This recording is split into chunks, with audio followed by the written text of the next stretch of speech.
Al-Irsyad Al-Islamiyah pertama berdiri di Jakarta pada 6 September 1914 atau 15 Syawal 1332 Hijriah. Pendirinya adalah Al-Alamah Syekh Ahmad Surkati Al-Ansori, seorang ulama besar Mekah yang berasal dari Sudan. Perhimpunan Al-Irsyad mempunyai sifat khusus, yaitu perhimpunan yang berakidah Islamiyah dalam memberikan pelayanan kepada masyarakat di bidang pendidikan, pengajaran, serta sosial dan dakwah bertingkat nasional, dan tidak mempunyai kaitan dengan organisasi politik apapun. Pada mulanya, Syekh Surkati datang ke Indonesia bersama kedua temannya, Syekh Muhammad Taib Al-Maghribi dan Syekh Muhammad bin Abdul Hamid Al-Sudani atas permintaan perkumpulan Jamiat Khair. Beliau menyebarkan ide-ide baru dalam lingkungan masyarakat Islam Indonesia. Lalu diangkat sebagai pemilik sekolah yang dibuka Jamiat Khair di Jakarta dan Bogor. Dalam waktu 1 tahun, sekolah-sekolah itu maju pesat.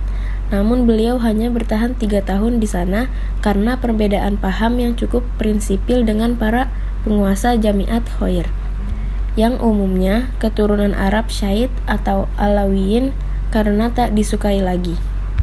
Beliau memutuskan untuk mundur pada 6 September 1914 atau 15 Syawal 1332 Hijriah. Dan hari itu juga beliau bersama beberapa sahabatnya mendirikan Madrasah Al-Irsyad Al-Islamiyah, dan organisasi yang menaunginya adalah Jamiat Al-Islah wal Irsyad Al-Arabiyah, yang kemudian berganti nama menjadi Jamiat Al-Islah wal Irsyad Al-Islamiyah. Setelah 3 tahun berdiri, Perhimpunan Al-Irsyad mulai membuka sekolah dan cabang-cabang organisasi di banyak kota di Pulau Jawa.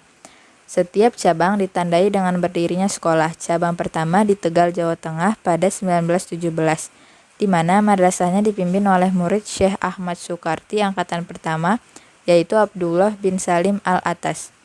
Al-Irsyad di masa-masa awal kelahirannya dikenal sebagai kelompok pembaharu Islam di Nusantara, bersama Muhammadiyah dan Persatuan Islam atau Persi.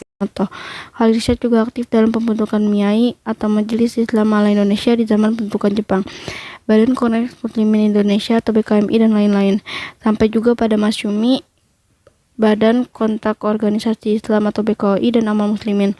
Seperti yang diajarkan Muhammad Abduh di Mesir, Al-Irsyad mementingkan pelajaran bahasa Arab sebagai alat utama untuk memahami Islam dari sumber-sumber pokoknya. Sekolah-sekolah Al-Irsyad menekan pendidikan pada tauhid, fikih, dan sejarah. Sejak didirikannya, Al-Irsyad Al-Islamiyah bertujuan memurnikan tauhid, ibadah, dan amalia Islam, bergerak di bidang pendidikan dan dakwah. Untuk merealisir tujuan ini, Al-Irsyad sudah mendirikan ratusan sekolah formal dan lembaga pendidikan non formal di seluruh Indonesia. Dan dalam perkembangannya kemudian, kegiatan Al-Irsyad juga menambah bidang kesehatan dengan mendirikan beberapa rumah sakit.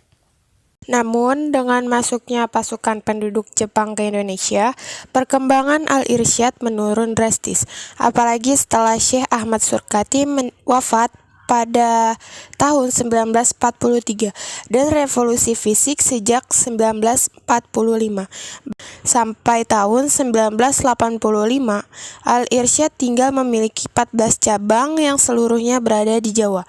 Namun, berkat kegigihan para aktivisnya yang sudah menyebar di ke seluruh pelosok Nusantara, Al-Irsyad berkembang kembali sejak tahun 1986. Perhimpunan Al-Irsyad Al-Islamiyah memiliki 4 organ aktif yang menggarap segmen anggota masing-masing, yaitu Wanita Al-Irsyad, Pemuda Al-Irsyad, Putra Al-Irsyad, dan Pelajar Al-Irsyad. Peran masing-masing organisasi ini cukup besar bagi bangsa. Pemuda Al-Irsyad misalnya ikut aktif menumpas pemberontakan G30 SPKI bersama komponen bangsa lainnya, dan Pelajar Al-Irsyad termasuk salah satu eksponen tahun 1966 yang ikut aktif melahirkan KAPPI atau Kesatuan Aksi Pemuda dan Pelajar Indonesia.